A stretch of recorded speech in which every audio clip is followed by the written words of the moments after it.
4 steps to brainwashing America, and we look at a real-time example of this process playing out right before our eyes. You're listening to the Propaganda Report. I'm Brad Binkley here with Monica Perez. Monica, how's it going? Great, how are you? Just surviving the hurricane. Did you see the weather forecast for the weekend? Yeah, it's too sunny. So sunny that makes me think a hurricane is coming. I noticed the same thing, and since Trump declared Georgia a state of emergency preemptively, I was a little surprised by that. I've been bracing for this hurricane for like a week and a half, and my legs are exhausted. Just hanging onto the banister with all your might while you walk up the stairs. They say, it looks like it's going to turn, it looks like it's going to turn, but you still need to brace yourself.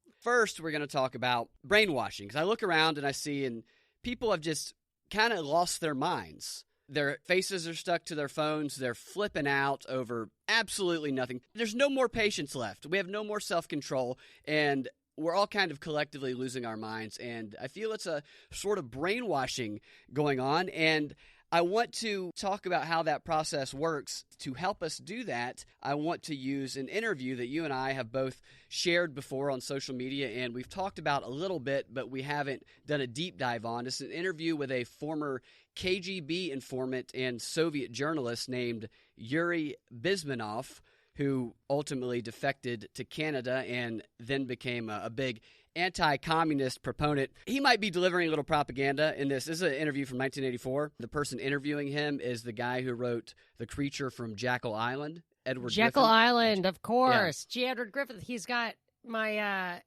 I've got it right here in front of me. Yeah. And even if he is spreading a little propaganda in his own right, what he describes about what's going to happen is undeniably happening right in front of our eyes. Probably has been happening for decades. I want to play some clips for you where he describes the 4 stages of subtle, open, in-our-face brainwashing that will go on in America if we do not open our eyes. We're going to see a lot of similarities to today. Again, this interview was from 1984. I'll let him give you kind of a little background on it here with this clip. Only about 15% of time, money, and manpower is spent on espionage as such. The other 85% is a slow process which we call either ideological subversion or active measures, активные мероприятия in the language of the KGB, or psychological warfare. What it basically means is to change the perception of reality of every American to such an extent that despite of the abundance of information, no one is able to come to sensible conclusions in the interests of defending themselves, their families, their community, and their country. It's a great brainwashing process which goes very slow, and it's divided in 4 basic stages. I have some comments already. Comment away.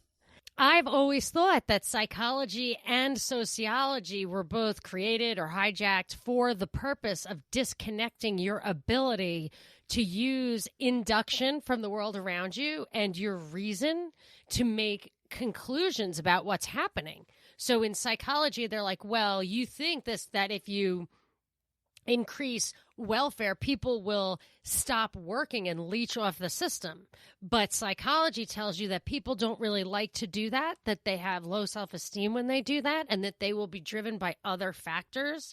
And similarly with sociology, you're like, well, I would never do that, or that's not how it would work. Well, when you look at the society in general, there are ways where you can deceive yourself or misinterpret what you would rationally conclude based on these theories of how cause and effect aren't really self-evident when you observe certain phenomena. It's just a way to get you to disconnect your ability to reason, to use induction, to connect cause and effect, and it disempowers you because you lose confidence. Exactly what he said. You can't defend yourself. You don't know what to believe. It's the way fake news works. You don't know what to believe.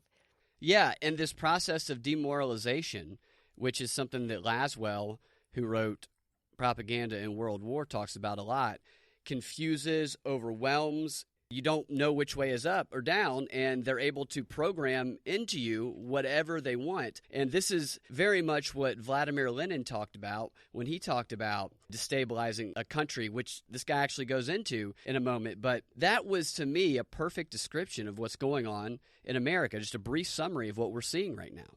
I think that guy is definitely onto something and warning us about what we are experiencing. I also think that education is an element. Yes, absolutely. He goes into that, yeah. definitely. Yeah. Does it? Because it's not just that they teach you in a straightforward manner their ideology, which is, by the way, in conflict with the foundation of this country. That's the thing with the socialism and the cronyism. I mean, the Republicans and the Democrats are both far from the Constitution. But when people are like, oh, you should defend the Constitution, it's not like you should read it and defend it because that's what the letters say. It's that this is the foundational law of our country. And it is what, to the extent they themselves say there's a social contract, that is what we are contracted to. That is, we all have to be on the same page. This is why culture is important. I'm not saying it has to be static or race-based or anything, or even national boundary-based.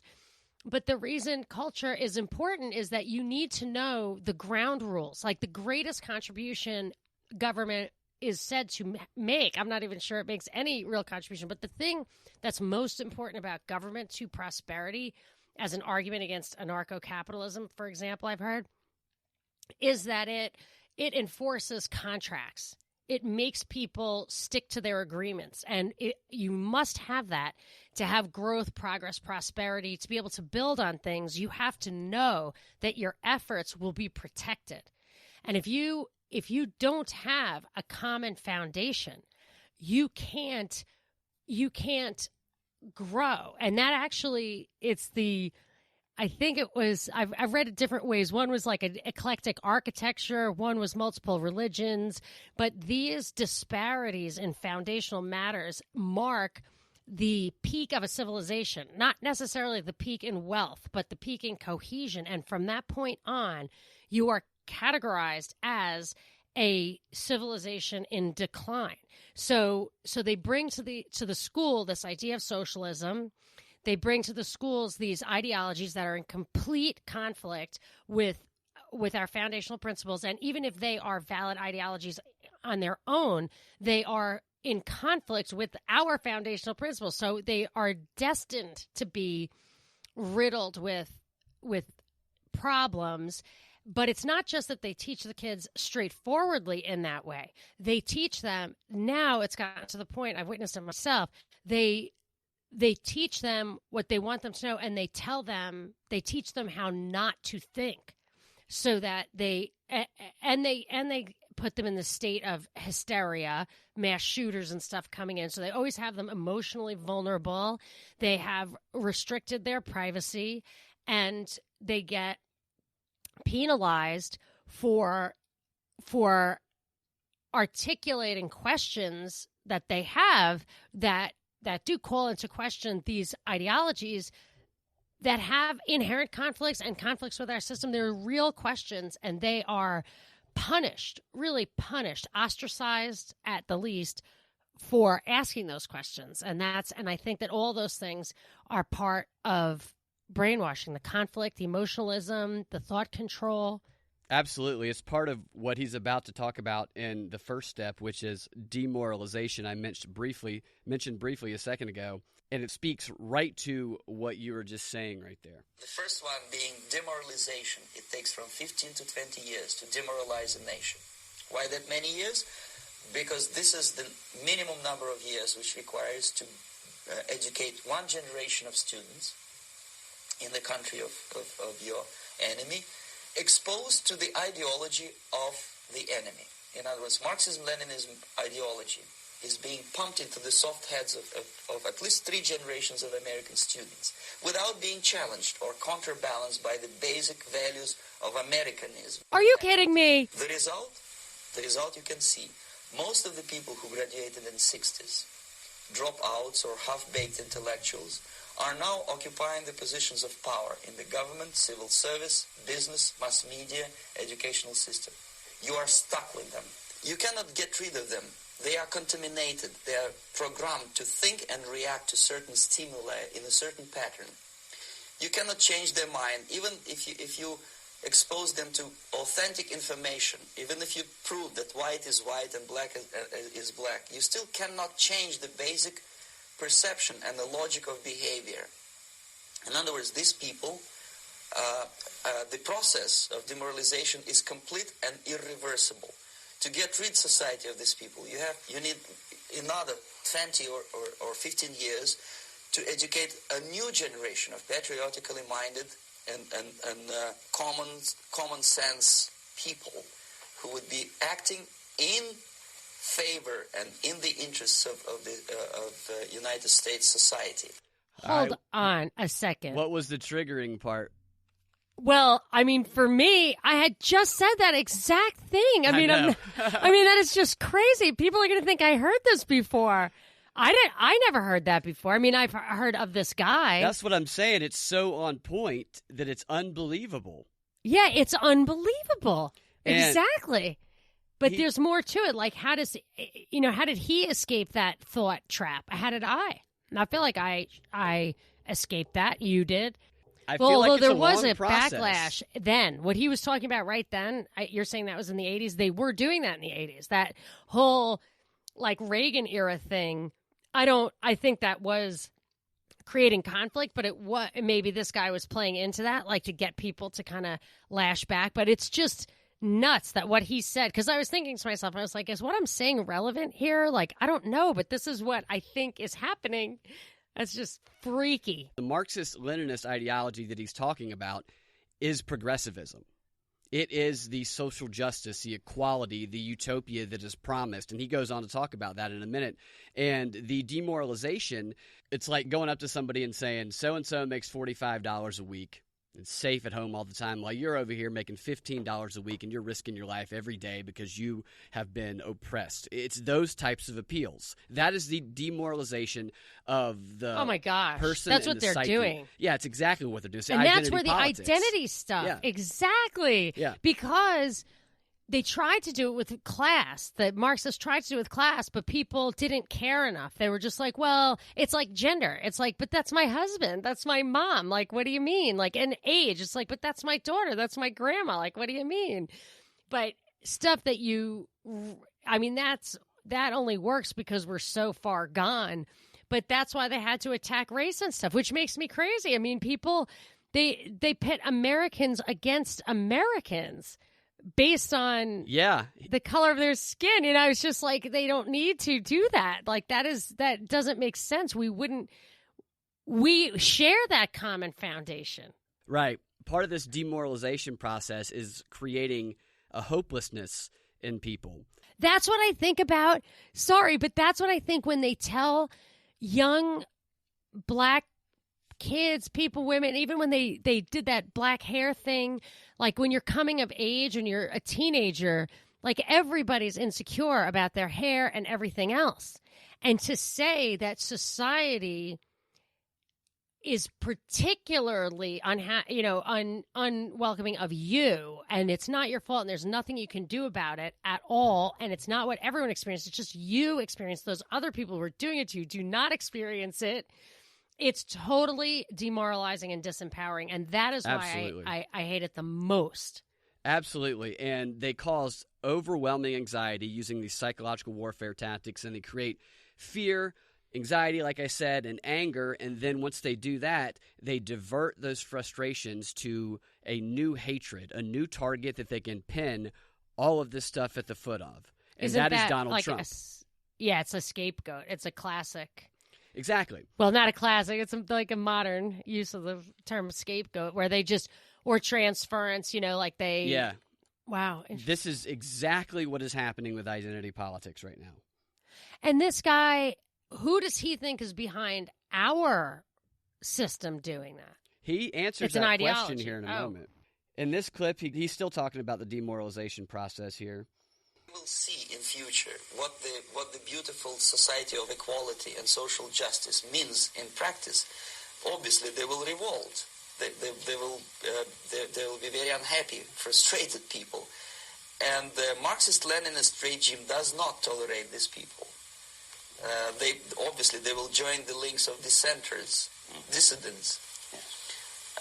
Unlike in present United States, there will be no place for dissent in future Marxist-Leninist America.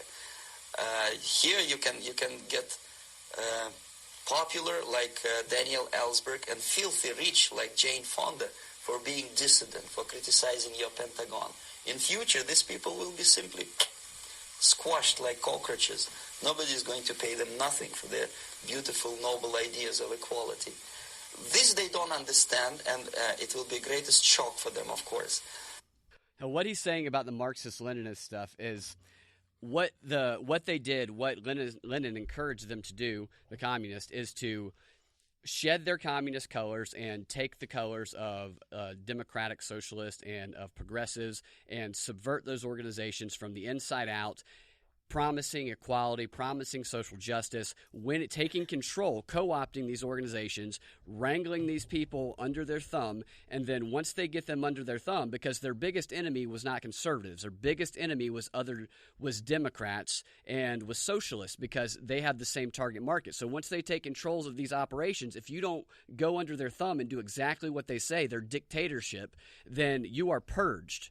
And that's what he's saying here. He's saying that they aren't going to like this new America, these people who, when they get this equality that they're being promised, it's not going to be what they think it is, and that they are going to be the first ones that are going to be purged, and they're not going to be allowed to speak up or be a dissident like people are now in America, but right now we can see when there was freedom. Exactly. But no, so back then he was saying you are free to to say this stuff because you don't have the system that you're ushering in. Exactly. But the fact that he said like dissent is not going to be tolerated. I mean, dissent is not tolerated. And dissent is the throwback to the time that he's talking about. Like Jane Fonda was the dissenter. Now they won, and now the dissent are the people who want to restore the principles that allowed her to dissent. And that's the dissent that's being suppressed. It's really, it reminds me of this internet, the website that somebody sent me called The White Earth. Did you see this? The White Earth? It's like if you had an ice age so bad that there was no green, not like one sprout of green, there would be no turning back. The earth would never, ever, ever recover because the white would reflect all the sunlight. You have to have photosynthesis to start the heat and all that. And I just feel like if dissent is completely quashed, you can't ever come back from that. Yeah. And or maybe it will keep budding anew, like, you know, the desire to be free. I don't know, but they tend to squash it before wars, definitely. It's definitely being squashed right now. There can be two, like you said, the dialectic on each side, but there cannot be too much talk of the things that undermine the narrative as a whole, that question the basic assumptions of the narrative, and it's very much being squashed right now. And progressives, if you're listening, and I doubt you are, I doubt you're listening at all, this is not something that's made up. This is not just because people don't, you know, they want to fight ideologically with the other side. This is really the progression of what happened with Lenin Marxism, that they pretend to be on your side, they co-opt the organization, they promise you the world, they promise you utopia, and then once they take control, you either do what they say or you get purged. You're the first ones to get purged. But this all goes back to me looking at Stacey Abrams' resume. Yeah. She's an agent of this, power. Definitely. And when you look at what that is, I mean, it's the State Department, it's the Council of Foreign Relations, it's Kissinger was one of the people she mentored, you know, one of his, that Yukos oil thing that was infiltrating Russia and influencing their elections. These international think tanks.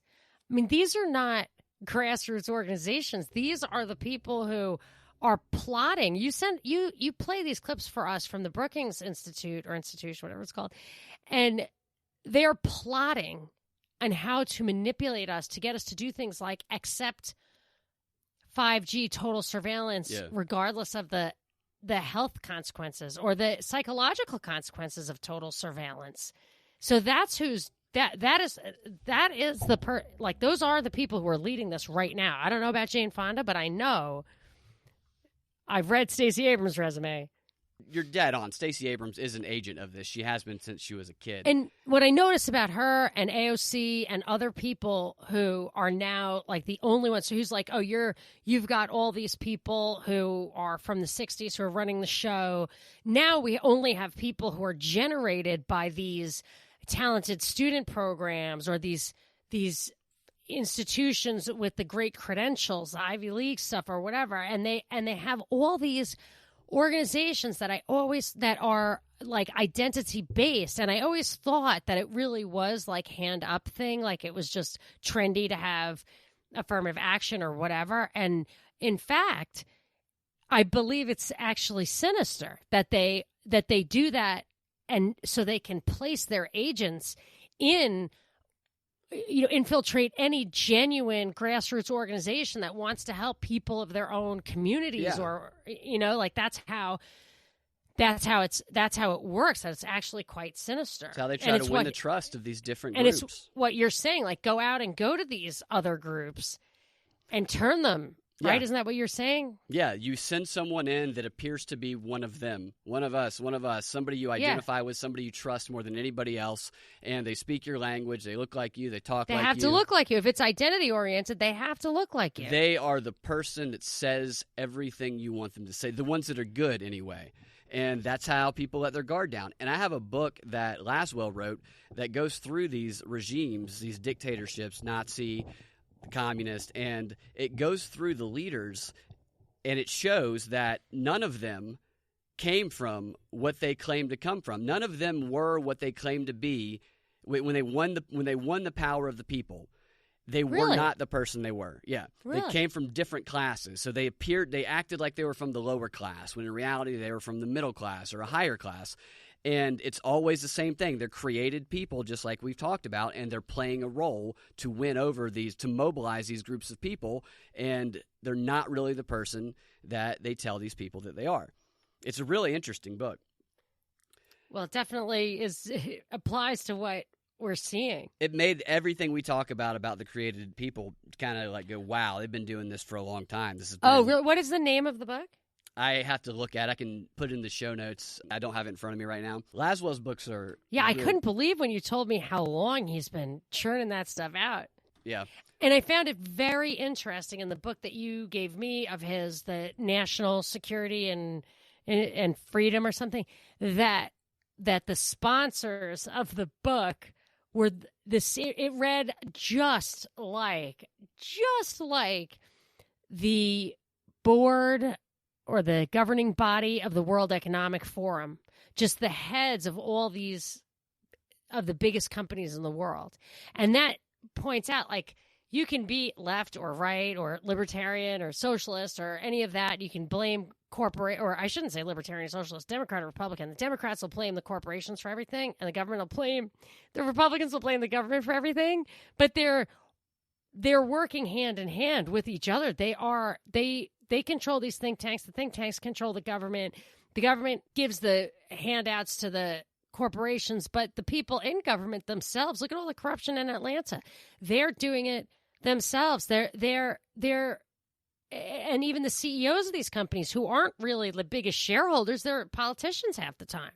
But they might become the biggest shareholders, but it's this the corpo-governmental continuum. Yes. This one is him talking about the effects of this demoralization, of this brainwashing. Most of it is done by Americans to Americans, thanks to lack of moral standards. As I mentioned before, exposure to true information does not matter anymore. A person who was demoralized is unable to assess true information. The facts tell nothing to him.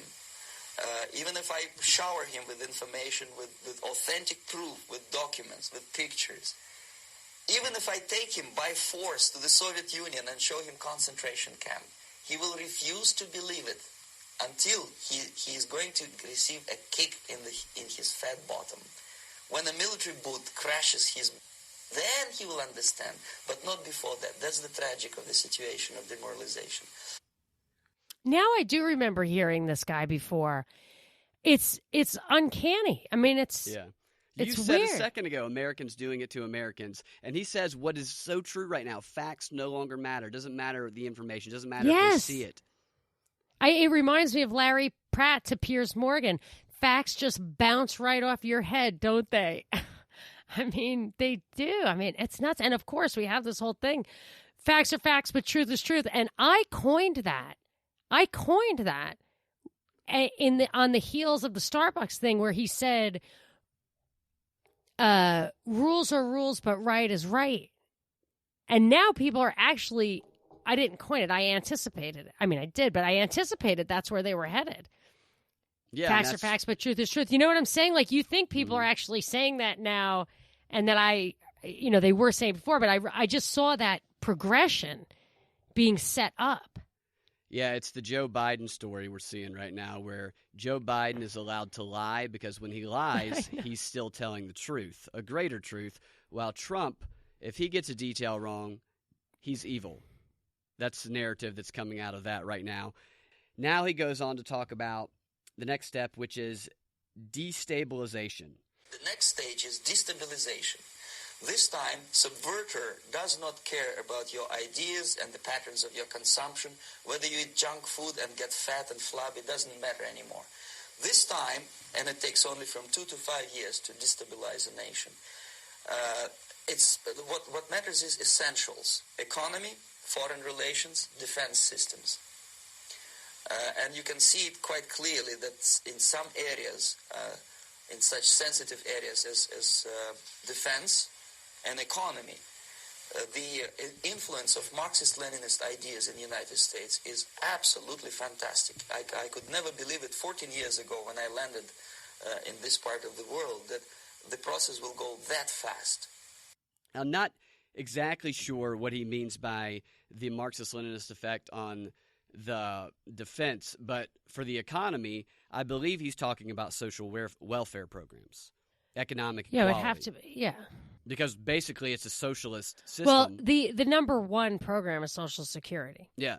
That's a huge amount of the federal budget. And this is 84 that he's talking about that. See, and the problem with it is it's actually, I saw somebody mention it in passing, like how Social Security destroys families because parents and children don't have to live together forever anymore, so they don't have to respect each other anymore, so they can just move away, and they don't have to raise their kids to take care of them because they've paid in. So it's highly destructive to society. Just like welfare that you give to a single mom that you won't give to a married mom. Well, it feeds just destroys. It feeds into the demoralization, to the learned helplessness that we were talking about a little while ago, where you feel hopeless and that your only way out is if the government gives you welfare. Well, that's another thing that's like the next step is that the dependency then arises when you've broken all the ties of your community that kept that from happening. And that, I think, they used to use war for that. My mother was pointing out how in World War II they just destroyed like most small town America by taking all the sons away, and they never went back. And then I think they do that now with college. Why does everyone leave at 18 and you pay for them to go? You pay for another home. Like, you pay for them to have an apartment. You pay for 4 years to not live with you. Professors tell your children probably the exact opposite things of what you want. And on top of it, you can't actually even afford a whole nother home. Like, you have to think about that. Like, if your kid wanted to move out, or you wanted to move out from your spouse, whatever, you have to think about that. Like, I would have to set up a whole nother household. So we are just automatically knee-jerk doing that when the kid is 18, setting up a household for them that we can't afford, which is why we have to borrow the money so that they can leave you, find someone somewhere else to live with, somebody who does not live near you, or they would not all be at this faraway place, and brainwash you. like what you're talking about. That's what it talks about as part of the demoralization process. Laswell talks about this. Lenin talked about this in his organizing books, separating people from their traditional influences. Yes, and their leaders. communities. It's all about getting people to be dependent on the outside, which I think a lot of this immigration is. It destroys the host. It destroys the donor as much as the host. Like they're taking people out of these other countries and bring them here. You know what I mean? It's just destroying all the cultural. They're taking the best people, actually. They're taking the working age people. I don't know if anybody has watched Netflix's Daredevil. I'm sure that you haven't. Spoiler, it's been on for a while, though, so. Okay. In Daredevil, there's somebody who becomes a villain named Bullseye. And Bullseye is an FBI agent at the beginning of the show. And he's crazy already, but what keeps him at least a little bit stable and under the kind of not yet a criminal is that he has his North Star, which is this woman that he's obsessed with. Now, you don't really realize that she doesn't like him back until later, but she is his North Star. She is the reason that he has some sort of stability. Kingpin wants to control Bullseye because Bullseye is a deadly weapon. He can take a knife or any weapon and ricochet it off a building and, take somebody out from 100 yards away with his ability to throw things. And Kingpin wants to control him. The way to control him is he removes this woman from the situation. He doesn't realize it's Kingpin that does it, but by removing her from the situation, that destabilizes him. He doesn't have anything to guide him, so Kingpin steps in and takes control of his mind. Right. It's a lot like that. I think that's a classic, typical kind of brainwashing thing what cults do. Yeah, I think, or they certainly tear down your existing relationships and replace them with their own. Yeah, it is like interesting. a cult. That's a lot to absorb. He goes on to talk about the crisis and the change of the power structure, which we are not at yet, but we can see pieces of this, I think, around the world in other areas, and if we're not careful, this could be something that it eventually comes to. The next stage, of course, is crisis. It may take only up to 6 weeks to bring a country to the verge of crisis. You can see it in Central America now. And after crisis, with a violent change of power, structure, and economy, you have so-called the period of normalization. It may last indefinitely.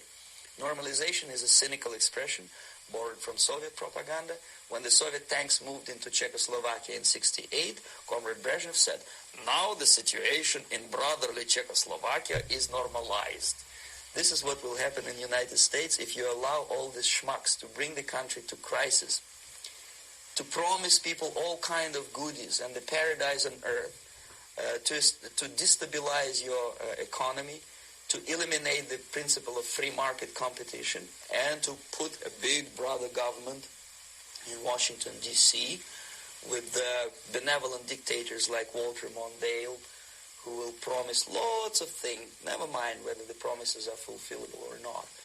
Ha ha ha! So he was a Reagan guy. Not a Walter Mondale fan. Wasn't Walter Mondale running against Reagan that year? I don't know. He was. Yeah. It was 1980 was Carter versus Reagan, and 84 was Mondale, who I think was Carter's VP, running against Reagan in 84. Yeah, I think it's funny. It was very reminiscent of the Reagan era counterculture. Really? Yes, I remember it. I think people both on the left and the right could listen to this stuff and both say yes, kind of like we are, and both say that it's happening just to the other side. And I think that's I don't know where the we get last ourselves stuff. in trouble. When he was saying the stuff about, I don't know. I felt like promises of utopia. All that stuff, I think, totally describes the left. Absolutely, describes the right. But they would say that it describes Trump. That does happen. Yeah, they do. Well, Trump is a personality. He's not an ideology. So here he's talking about capitalist role in this problem. And this gets really interesting to me because of the trade war right now with China, because you could replace the word Russia in this clip with China, and it would really ring true right now. If we are talking about capitalists or wealthy businessmen, I think they are selling the rope on which they will hang very soon. If they don't stop, if they cannot curb the unsettled desire for profit. And if they keep on trading with the monster of the Soviet communism, they are going to hang very soon. It's just interesting because we're at trade war with China, who is the communist threat right now, as opposed to Russia being the communist threat back then. And we're no longer trading with them. And some people think we should not trade with them anymore because we shouldn't empower their communist economy. Well, hold on. That's very interesting that all this stuff, all this socialism stuff associated with the Democrats this time around, which is just, to me, it's completely meaningless since both parties are pretty much socialist. It's social democracy, English-style social democracy, that they don't actually point to China as the red menace. They really don't. And people might say we shouldn't trade with them, but they are way too late to that party. Yeah, I'd say that they've got their hands. And actually, although my parents absolutely refuse to buy things from China because boycotts are voluntary, people can do it if they want to, even though it's kind of late. I am not a fan of, I think I'm with Ron Paul. My parents are like, Nixon should not open China up. And I actually don't really agree with that. I think maybe Ron Paul is right, where it's not the government's decision with whom we should trade. Where they went wrong with China is that they made China the most favored nation, like a most favored nation trading status, whereas other places like Taiwan did not have that. So they propped up China while putting up barriers to other countries. Yeah. And that was what gave China the ability to get critical mass. And that's what it sounds like he's talking about. Well, why? How? I mean, I can't really figure out how Reagan managed to destroy the Soviet Union.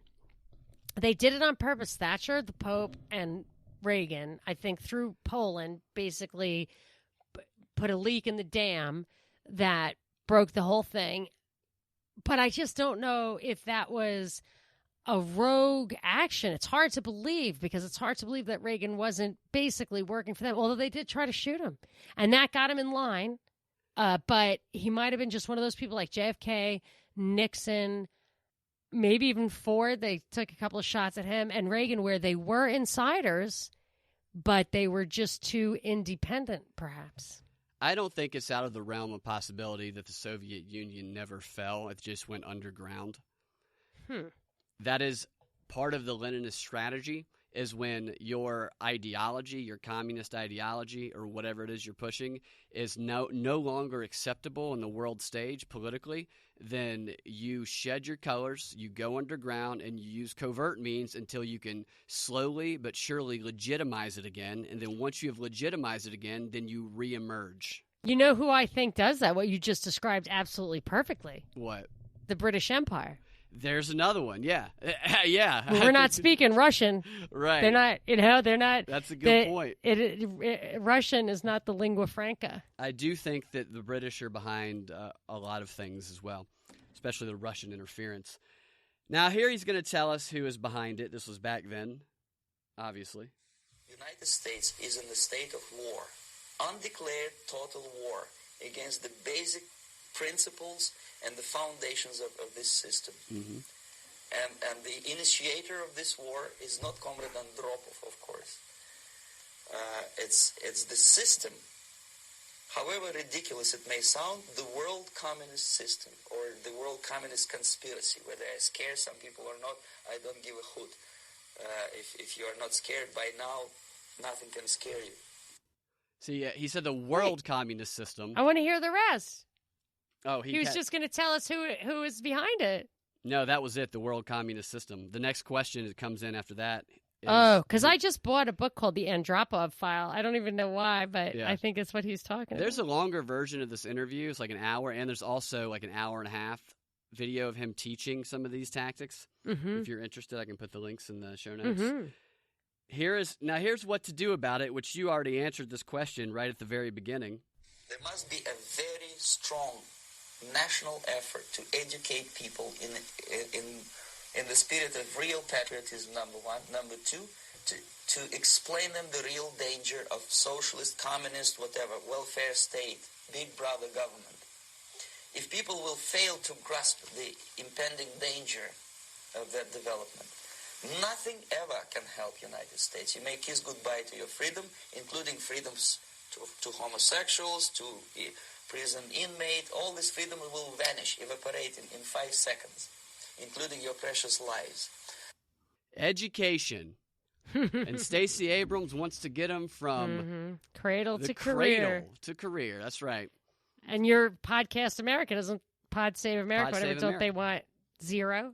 Don't they want people to vote at 0? They want people to vote at 0, which we're going to see some of that in these examples I'm about to show you. Stacey Abrams, by the way, her cradle to career thing does not originate from her. It originates from, I believe, the United Nations. I found some documents where they have been pushing that plan for a long time, and it's just starting to be echoed over here, just like these climate change policies that people are probably already hearing right now because it is 7 o'clock and we're 2 hours into the marathon climate change event that CNN is hosting.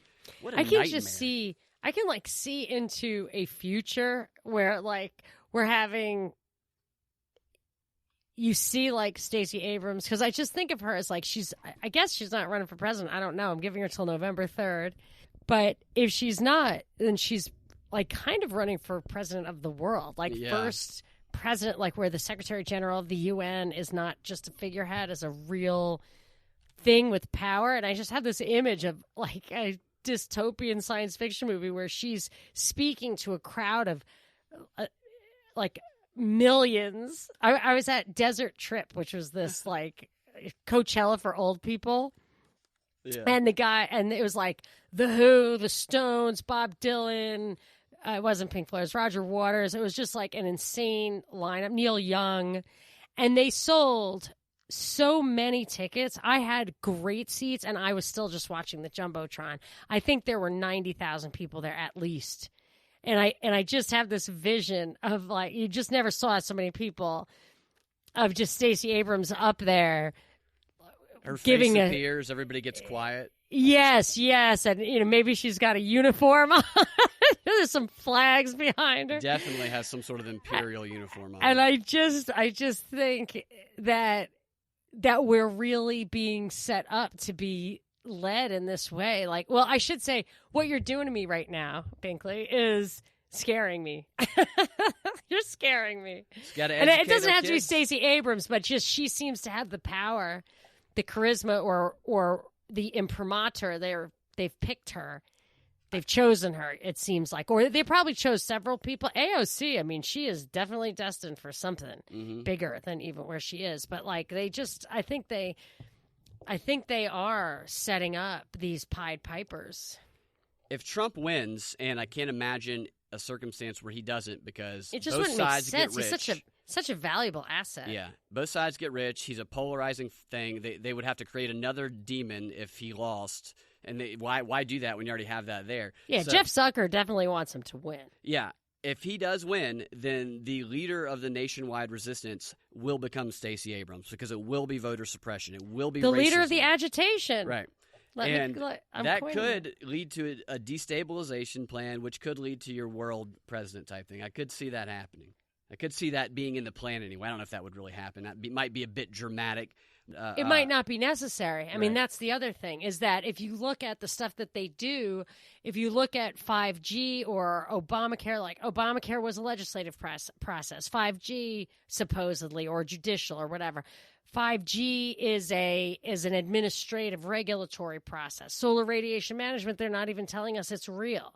So they can do, it seems to me, when they print money, they're not asking us about that. It seems like they, especially with the digital herd and everything, they just might be able to do whatever they want. Like Twitter, these things they've taken the public square and they've made it private so that you don't have rights anymore. And I feel like they might not have to have an overt revolution or a real person standing there with real people. And not to mention that nutty thing with the AI where the reason Google was created was to identify birds of a feather around people based on their searches, which I guess is the most powerful insight into your mind they could conceive of.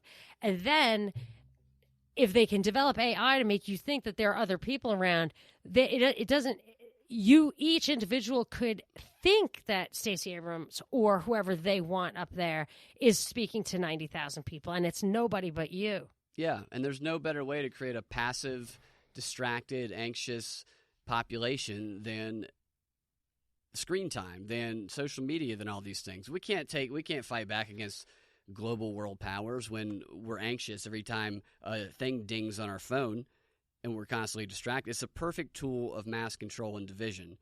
So to lay out an example, a little bit of an example. I'm totally depressed now. No, don't be depressed. There's nothing to be depressed about. It's good to know these things. I'm not having things. something against Stacey Abrams. I'm trying to say, like, they might deep fake her at that point where they just have her image up there and it's not even her. Look, I'm just knowing these things is empowering because it's interesting to see how the psychological process works. It enables you to empower yourself and to empower people that you know individually. And that's what everybody can do, is they can empower the people around them.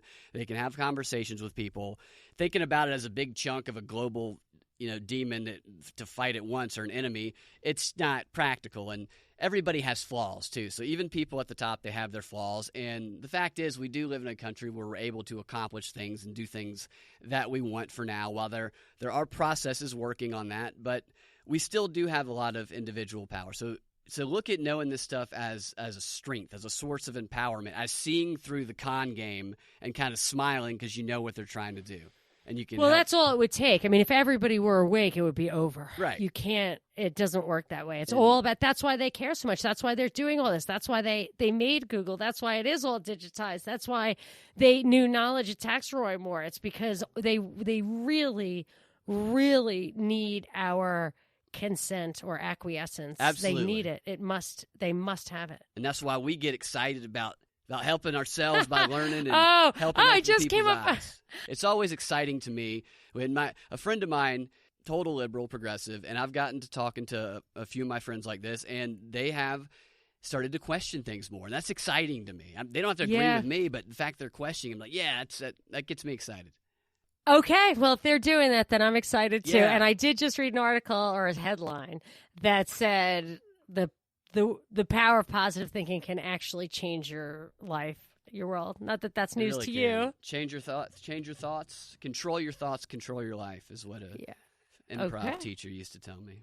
All right. So climate change hysteria has been going on, especially today and definitely the past few months. Every story has either been directly or indirectly related to climate change. And the purpose of all of this was leading up to this CNN climate change town hall, where all 10 candidates that are remaining are going to be delivering their talking points to their various different audiences. But the real purpose of this is to serve the UN Sustainable Goals climate change agenda. And there's on September 23rd a climate action event in New York for the United Nations, where they're going to be trying to get the United States to get back into the Paris Agreement, and they're going to be trying to cause the public to pressure their leaders to do something about this catastrophe before we all die, before our grandchildren die, stop ruining the planet. So that's what this is. This is a bigger agenda, a global agenda that's being pushed. These are not the words of these candidates that are up there. And I would like to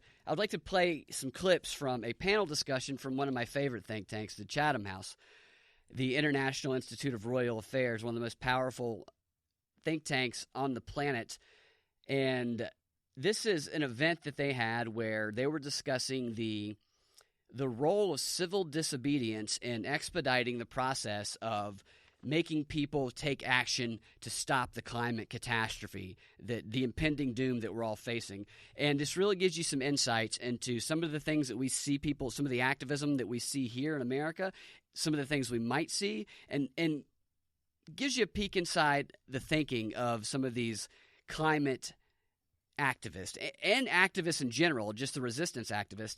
This first clip is a 19-year-old speaking at the Chatham House, okay? Remember the young people thing. This is a 19-year-old. Her name is Days Aha, and she's a 19-year-old climate activist who ran to be a member of the European Parliament, and she's a member of the Extinction Rebellion. Extinction Rebellion is it's kind of like the Resistance, the Indivisible group, but for the UK, and it focuses specifically on environment and climate. One of their tactics that they like to do is they super glue themselves to buildings. What is that? Super glue yourself to a building, demanding more power. I don't know if I want to give any power to somebody super gluing themselves to a building. How do they get food? Like, not just super glued, but like what? Don't they have jobs to go to? No, this is why they get people in the middle class. They actually talk about that. They're in this panel discussion. What? Is they get kids who don't need money, have their parents' money. Probably students where you're paying for their apartments. It's exactly what it is. It's students. You don't see a lot of poor people who are full-time activists because they got to go get food. They got to make money, you know? All right, here's this first clip. She's talking about what it means to be a rebel and the role of civil disobedience in pushing the climate agenda. When, like, the IPCC report is saying we've got 11 years to do something, it places emphasis on we can't wait for the politicians to be like, this is what we'll give you. We have to be like, you guys are not taking care of us the way that we have agreed through things like the social contract. And now that that is void, we are going to rebel. And that's why I think civil disobedience is the way forward at this point. And what does rebellion mean in that context? Rebellion means causing a havoc. It's essentially just making sure that it's a very visible form of protest. So obviously I understand the rebellion was annoying for loads of people, and that was not the intent, to annoy average people, but it was to really make the government realise people are prepared to put their civil liberty at stake for this, and that's how important it is. But it does bother regular people. That's the whole point. Yeah. A couple of things there. They're willing to put their civil liberties at stake for this activism. So they want to go to jail. Right. And I think that also speaks to we're willing to give up our civil liberties for whatever climate laws you're going to put in. I think that's what she's talking about also. Oh, yeah, because actually liberty is giving up your liberty is going to jail. Giving up your civil liberty is beyond that. Right. And she also said that, and she's talking about the adults, the older people. She's the young person. She's the AOC. She's talking about you have violated the social contract. And this is where they get into this brain control of children who don't know any better, is they presume, they just drill it into their heads that there's a presumption that fighting the climate catastrophe that's going to kill us, that the older people caused, is part of the social contract. It shouldn't be questioned. And if they're not fighting it, then we must rebel. We must break the law. We must staple ourselves to buildings, whatever. So programming children to think that it's not even in question that society should be fighting this catastrophe that was caused by their elders. This is another way to separate children from older people too, is to blame the older people on the problems of the world and say that if you're not going to solve it, us kids are going to break the law and we're going to do it ourselves. Kind of like David Hogg and them are always talking about at their rallies. Trust the young people. A couple of years ago, I remember, I've said this before, I've got to find the clip. I knew that I speculated the age dialectic would come up because it was just an untapped dialectic. But people real communities aren't segregated by age. It makes no sense to have age against age. No. And it's upside down anyway. Yeah. Because it's not like people get evil when they get older. They just get experience. That's the thing I've noticed about the climate debate since I've been researching it the past couple of weeks. It is very much this dialectic of young versus old, while guilting the old into thinking it's their fault and making the young angry at the old, causing them to engage in dangerous activism. It's also black against white, because they frame it in the context of disparaging communities of people of color. They had a whole Brookings Institute discussion on this that Stacey Abrams was involved with, have been affected a lot more than white people. I've seen that from a few different They have angles. all these different angles where they pit groups of people in society against each other. It's crazy. It's divide and conquer. My daughter and I were sitting around in a hotel lobby. We went to France briefly for a little vacation, tagged along on my husband's business trip, and some American kids came up to us and said, we're doing a survey. So they were clearly on a class trip. Yeah. And they were doing what a scam. Oh, we're doing a survey did you pick this hotel because of their sustainability and their greenness, right? So they're asking me this question. My daughter's rolling her eyes. She's like, oh my gosh, please, not my mom. So I said, hey, I don't think about that stuff at all, because as long as there are wars for oil, or as long as we have problems in Crimea or Syria for gas, as long as we are killing people to make fossil fuels cheaper until they're gone, we're going to have pollution, plastic. This is what you said to these kids? Yeah. I said, I'm not even judging that. I'm just saying, don't waste my time with brown toilet paper instead of white toilet paper. Just get yourself a picket sign and say, end the war. Like, we can all agree on that, and that would do more for the environment than me inconveniencing myself by paying more for a hotel that doesn't wash my towels. That's That's interesting that the kids came up to you, because children are leading this global climate change debate. They weren't children. They were teenagers. Teenagers and children. They talk about 10-year-olds in it here in a second. Yeah. Are So but my daughter was there, and she said, so they were actually taking survey, like they were writing my answers down, like they were a different page for every person they talked to. Then my daughter's like, I care about the environment. I get what you're saying. I agree with you all the way. And then they would say their talking points, and my daughter would chime in, and Andy's like, yes, like curly light bulbs. So there was definitely, she's rebelling. She wanted to fit in with her peer group. That's part of it. By parroting that stuff, even though, and she has said to me, because she's smart enough to say, I don't care if you're right, not about that, but about other stuff. I don't care about whether you're right. I just want people to like me, which is a good sign, because that seems age appropriate. And the fact that she's aware of it means that I think it's possible she'll grow out of it quicker when she realizes it's not worth it. I think she probably will. They say that kids tend to rebel against their parents' politics when they're younger, and then kind of come back around to them. Well, a caller once told me, wait till she has a baby or gets a paycheck and sees what this is really doing to her.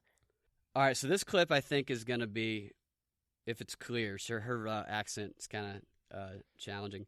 But mind you, this video has been up for 2 months, has 150 views. 150. Chatham. So nobody knows. Nobody's seen this. Hidden in plain sight. Right.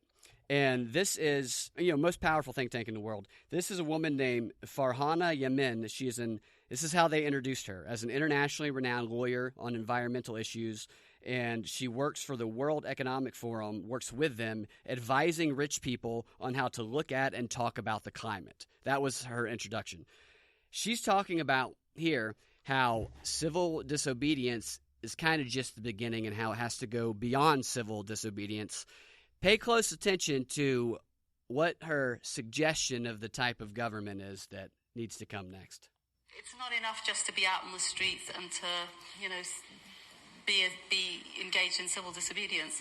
I sort of needed a rule-based alternative, and Extinction Rebellion really have elevated the understanding of new deliberative democracy that we need. So they've promoted and championed the concept of citizens' assemblies, which are formal, Athenian democracy, basically, as Michael Gove in his meeting, went, yes, Athenian democracy, that's what you're promoting in citizen assembly. And they're sortition-based citizens chosen by lot, who then decide on the basis of expert advice available to them what should be done. And I feel that is a very important complement that needs to supplement our political system, which has been unable to put forward and act on the interests of our nation, let alone the interests of the planet, let alone the interests of young people like Days, who will bear the consequences.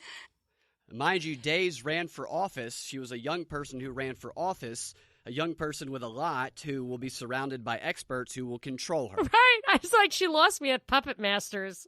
Right. Exactly. She was like, it's like people that it's Athenian, it's democratic, and just give them their Puppet Masters, which is Platonic. It's Plato, not Aristotle, where he wants the philosopher king. She's just saying the philosopher kings under the mask of democracy. That is so telling. This is exactly what Indivisible and them are trying to do in America, where they're encouraging all these young people to run for office. Vote for the incarcerated. It doesn't matter if you like the person. That's what Jill Biden was saying. It doesn't matter if you like them. But let me say, when she's talking about they have to bear the burden of what we have done to them, the burden, there is absolutely no doubt, is debt. Debt is the burden that we have bestowed upon them. And I'll tell you what else. This puts your foot on the gas pedal to spend money, borrow money, give out welfare, create the consumer society, build infrastructure. I'm not saying the new Green Deal stuff, but like just these are the people who have been proponents of all of the stimulative measures of American society for decades. And that is the stuff that is unsustainable. If you actually have, if you do not subsidize debt, if you do not make decisions from a centralized place that doesn't care at all about the cost of things, you perforce it's sustainable because you can only spend what you have. You can only consume what you produce. It's this monetary nonsense that makes overspending a reality. Yeah. And that is going to be a burden to the – it's going to be bad. Like when I looked at those charts after Jerome Powell had that Jackson Hole thing, I did a WSB show, and I it's still in my mind. I cannot get the chart out of my head that like we are overdue for a recession, and our interest rate should be at like 7 or 10%, and they're at 2.5%. So I'm not saying I think they should be at 7 or 10%. I'm just saying the model, their model, cannot work soon. It's right. freaky. Well, meanwhile, they're teaching children that it's just normal that we need to spend, $30 trillion fighting a climate catastrophe. They will get their inflation at this rate. And here's the thing. So, yeah, they will. They will just say there's no money left. Everybody's broke, so we just have to print the money. Right. This is a quick one of her talking about gluing herself to a building. Litigation takes a lot of time. We need litigation. So litigating against Shell is absolutely necessary. But actually, I felt even maybe Shell executives would listen more if I glued myself to their building and said, please stop.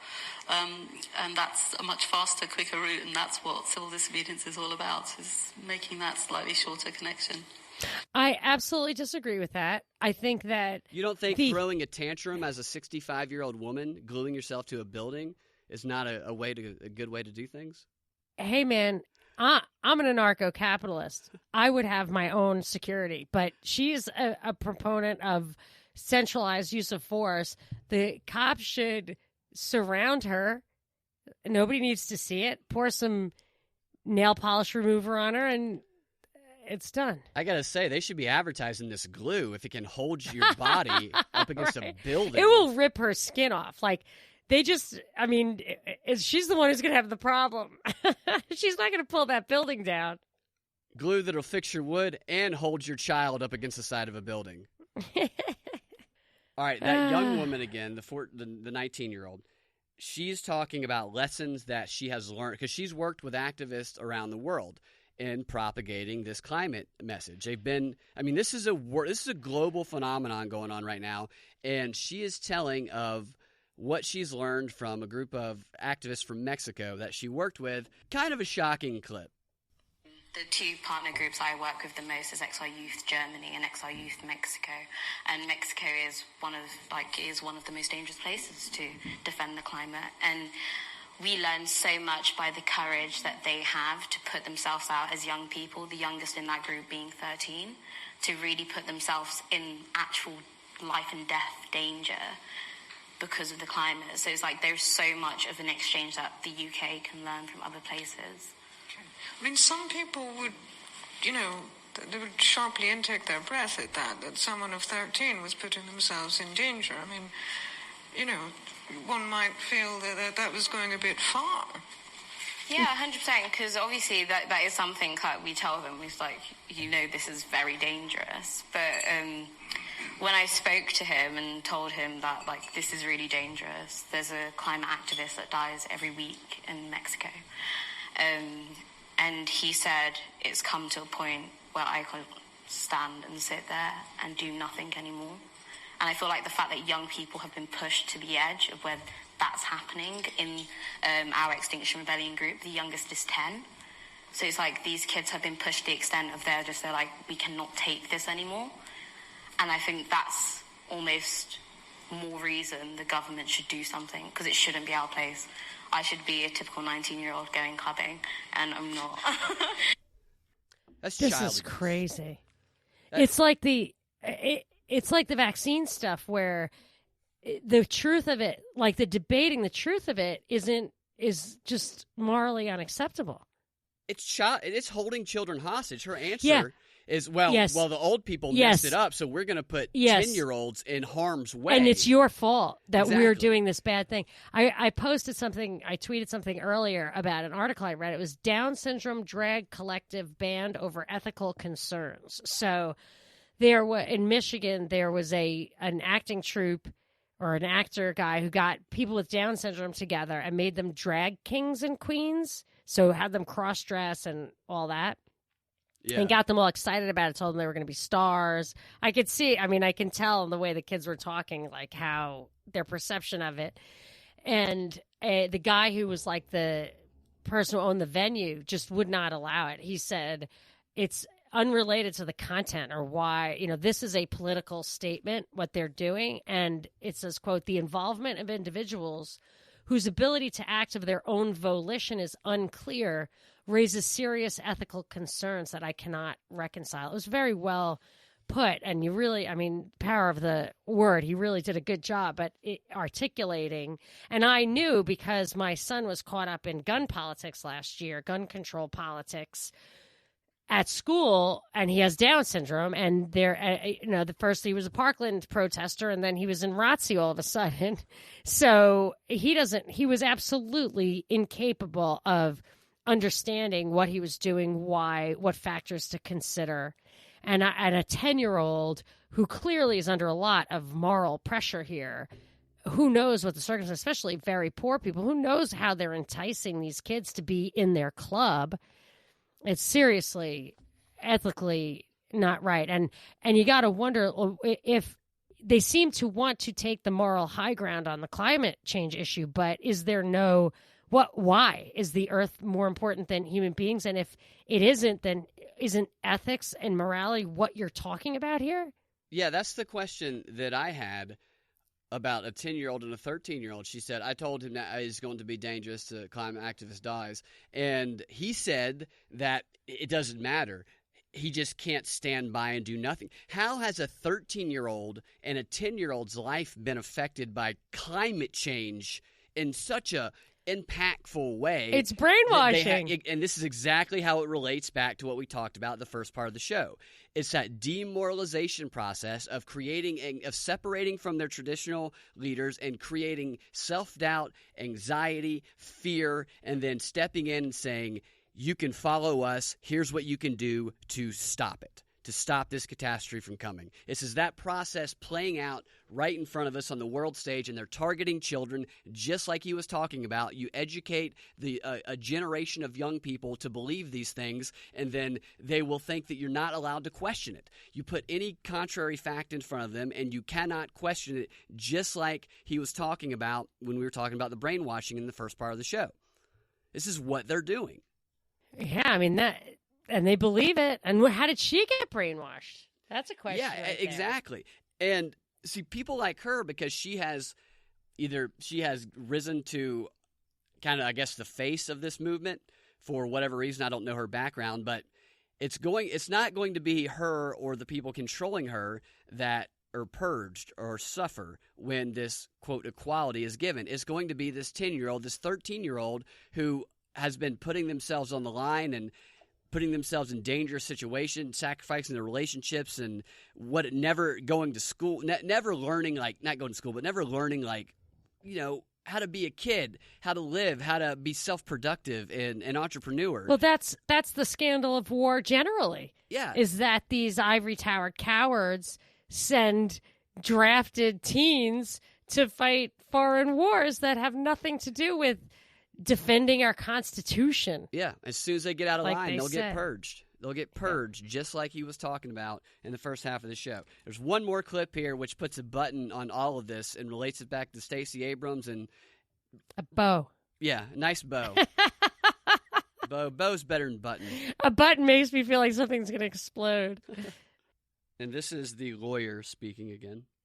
One of the most important demands that I just want to say that the youth are calling for all over the world, which we can do at the next election, is to reduce the voting age to 16, is to have a presence by under 21s at every conference, both to bear witness as well as to give voice.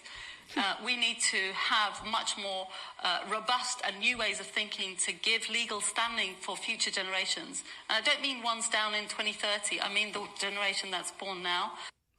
Under 21s, how many of those people are totally self-sufficient, paying for themselves? And their parents should rein that in. Say, you do that stuff, I'm not paying another penny for any of your apartment, for your tuition, for nothing. This is how you rewrite history. This is how you prevent historical knowledge from getting into a conversation and experience, is you put people who are really young in power. And there was questions in that panel discussion where people were asking, do you think that we should have that might have been what she was responding to. Do you think that we should have committees where people who are over 40 should not be allowed to be in them?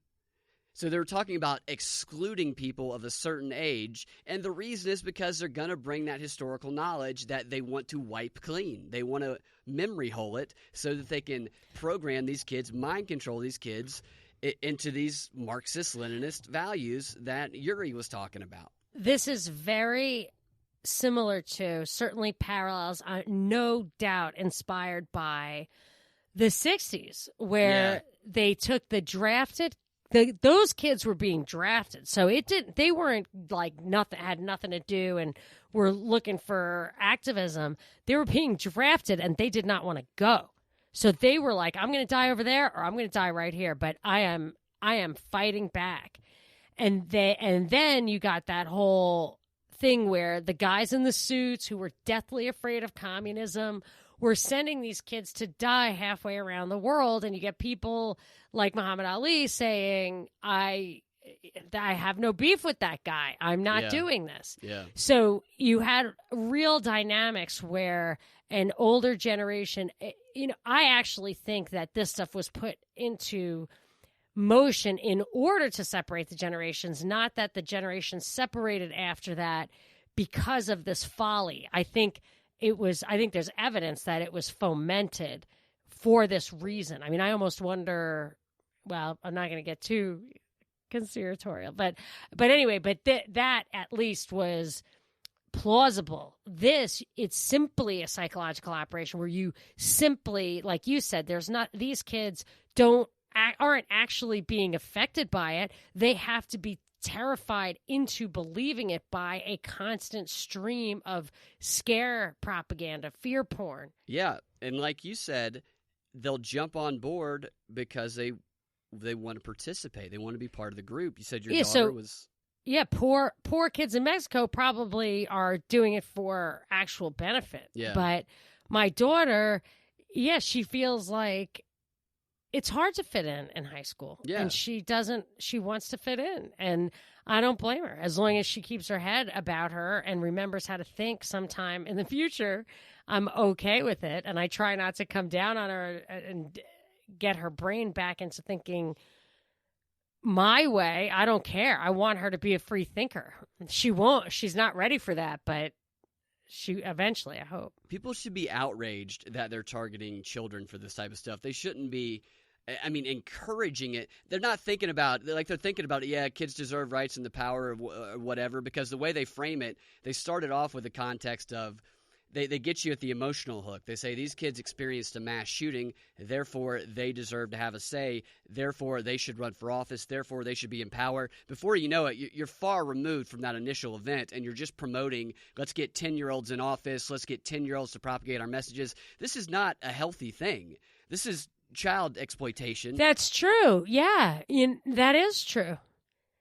It's not healthy, and so much is not healthy. These screens, and it's coming through the screens directly. It's so much like The Matrix. I'm really watching The Matrix again, and it's from 1999. I've seen it so many times, but not in a long time. And I mean, you're just getting jacked in right to your brain. It's so funny. And I'm telling you, I really think they're destroying their eyes and ears. Nobody really talks about that. I think they're actually don't care that this generation is going to have possibly such vision and ear problems that they will accept those digital implants. Edward Bernays talked about, and I'm paraphrasing, I'm pulling a Biden, not doing the straight facts, but he talks about in propaganda, he's giddy with excitement, thinking about the potential future of radio and cinema and the propaganda power that it holds, and how propagating your message, your agenda, will be like you can be in every room in the country whispering your message in the ear of every American all at one time. He's giddy with excitement thinking about that. This thing I read from 2000 from the Army War College, where he said it's just so much easier in the digital space to manipulate people. Psyops, propaganda, he said, were synonyms.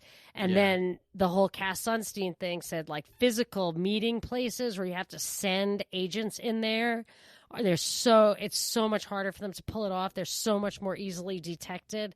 If we could he didn't say it exactly like this, but it's very clear this was the connection to be made from what he was saying, that you put everybody in the digital world, and they're very, very easy to manipulate. It's poker face all the way, because there's no face at all.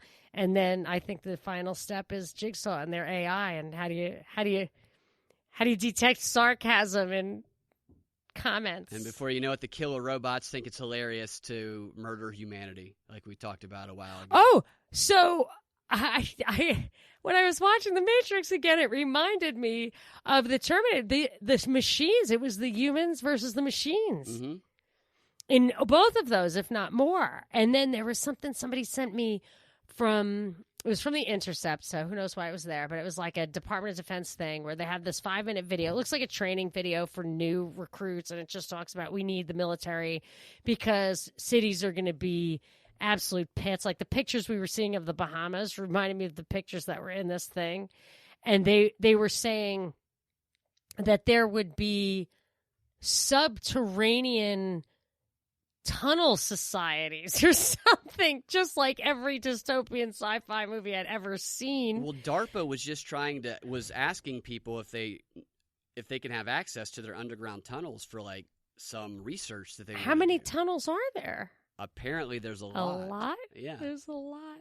Well, there were a lot. I think in the war in Europe, a lot were built back then. I don't know, but even in my town in New York, in the suburbs of New York, it was so close to the ocean, not like I'm not New Jersey ocean, but like New York City, that they had ramparts or whatever. They had like gun turrets and stuff at Clausland Mountain. Anybody from New York is listening to that? If you go there, there's like tunnels where they were ready for an invasion. Interesting. It was very interesting. But the one thing I wanted to say about the machines, So this is the dystopian image that they're giving us. And I'm wondering why, if it's a metaphor, allegory, something like. So all the zombie stuff, I think, is for when they want us to, human beings to kill other human beings. I think that's what they're softening us up for. Yeah. Or even just the military to kill people. I don't know. That's why it's better to have like a national force, maybe a force populated mostly by immigrants who know that it's not their family they're killing or something like that. Even just swap the armies like when the North American Union, like the Mexican and American U.S. Forces like interact or work together. It's kind of scary when you think about it that way. But what could it be an allegory for, like the singularity thing, like the people who are worthy of cyborgness or something, like the elite is the machine class, or are they just terrifying us of machines, or I don't know. Something to it. They're definitely trying to turn themselves into cyborgs. There's no doubt about that. I've seen a lot of science papers about people experimenting with that type of stuff. I think terrifying us is definitely a major part of it, but who knows? All of the news that we have been, not all of it, but we've seen this thematic propaganda comes in themes, and they prepare people to be outraged and to care. Nobody really cares about climate change because it does not personally affect them. And they talk about in propaganda papers how you have to, and specifically with climate change, how can we make people care about climate change so that we can compel them to action, so that we can get them to get off the couch as though climate change were a chicken sandwich and that evil Chick-fil-A existed. How can we make them do what Popeyes enabled all these people to wait in line for?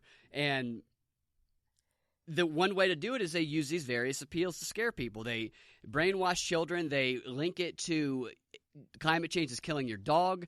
Climate change hurricanes are killing people that look like you, that sound like you, are threatening your homes. Climate change is causing health concerns in your environment. It's causing smog in your environment. So they just throw all these different types of appeals to these different segments of society, identity politics being a major one, and then they have the different candidates come out there and represent those different appeals to the different audiences that they most identify with. So they're all going to be saying the same thing tonight. They're just going to be using slightly different language and making slightly different appeals that is designed to most powerfully engage this audience that has been conditioned over the past month to care about climate change. We'll hear about the Amazon, which the lungs of the world, which we forgot about. It'll come back tonight. It'll be there tonight. But here's the thing that kind of scares me is that I believe that the climate change thing, I'm just not buying their story. It comes right out of the report from Iron Mountain that you need, like, an environmental catastrophe would be the one thing that would justify in people's minds a global government, but that they couldn't, like, deliberately pollute because they would get caught, and just, it was very weird. But anyway, so they do this other thing, I guess. So the solar radiation management, let's say they don't even do it yet, right? So the chemtrails that you think you see aren't really chemtrails, not really solar radiation management or any of that. But there is plenty of documentation on solar radiation management, which they say they hope to conduct if they can get buy-in to it because of climate change. And what it is it looks a lot like what comes out of the back of an airplane right now that spreads across the sky in this, like, milky sheath. So the thing that So they want an excuse for some reason to spray this stuff all over the earth, basically. It's everywhere. Like in France, it was everywhere. And I said to the tour guide, I was like, this sky looks insane. And she was like, yeah, that's just the airplanes. And I said, do you remember when you were younger? Airplanes didn't do that. Why do they do it now? She's like, oh, I don't know. It's cloud-making technology. Yeah, I mean, that's the thing. It's not even supposed to be that. But my point is that So really, if they're really trying to reflect the sunlight back up into the space, it will chill down the Earth, which is not actually a good thing. Yeah. And so I'm reading this thing, the White Earth Effect, at Armstrong Economics, and it's like terrifying because it just says that if it was white like that, when I see the picture of the white Earth, it reminds me of, like, when it looks like when they put that just thin layer of white over or whatever, when airplane exhaust dissipates into the air into a thin layer of white that reflects the sunlight, it makes me fear that it will be bad, not good. Sometimes it's too hot. I think that about wraps it up. Thank you for your insights and your time. And I think I was a little slow on the uptake today.